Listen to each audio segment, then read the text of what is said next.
as favourites. Top 3 will go straight through to the final, so a fair bit on the line here in this men's first K4 500 semi-final. Ready, set. Pretty even start there from the whole crew, but I agree with you. I think the Hungarians will be hard to beat, and if you look at the heat, they've got the better time over everyone else. But lane 3, the Denmark crew in the black boat there, they've had a phenomenal start. They've got on their outside there the independent nations, they're in that white boat, and then the Hungarians closer to us. But the Danish crew there in that black boat, they're looking very cool, calm, and collected. I love the hair of seat 4 there. Oh yeah, that's very noticeable, isn't it? It's probably hairdo of the day so far.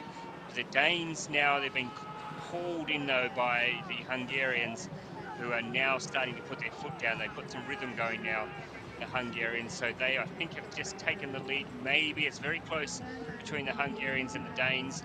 And in between them, splitting them, it is the independent nation. They are your top 3 at this stage. They are the boats that will go through to the final. Although there's a bit of a challenge coming down. Maybe it's Czechia putting in a bit of a challenge down towards the bottom of the course. But it's Hungary, Denmark, and the independent nation. I think Hungary now starting to flex its muscles. It's going to be close, but Hungary ahead of Denmark, and the independent nation will take 3rd. And those will be your 3 crews who will go through to the final. Big thumbs up there from Ben Snadas in the front of the boat. Pretty happy to get through unscathed and into the men's K4 500 final.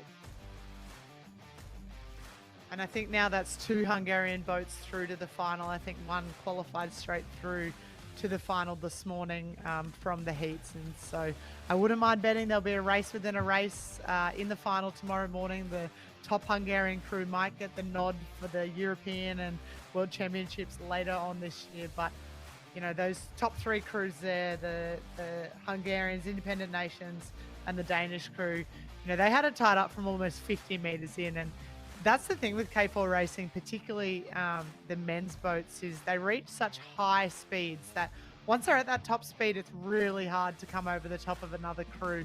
That crew really has to, you know, hit a brick wall and have a piano fall on them and maybe start sinking a little bit for them to lose their boat speed. The K4s just run at such high speeds. So if you have a good start, if you're able to really maximize, I guess, on that first 100 meters, then you're looking pretty good for the end. I think one rule of thumb we've always said over the many years of my K4 racing is if you want to be in the medals, you have to be in the top 4 going through the 250. And we just saw that here, the top 3 at the 250.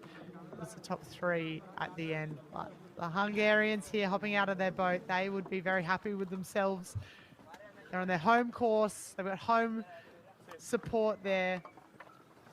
Now they'll go home, I'm sure. I've said home a lot, but they'll go back to their accommodation, wherever that is, and rest and recover and maybe get a massage, jump in an ice bath, have a really good feed, and prepare ahead of tomorrow morning's final. There's the times, 1:21:02. Pretty good time in these colder conditions.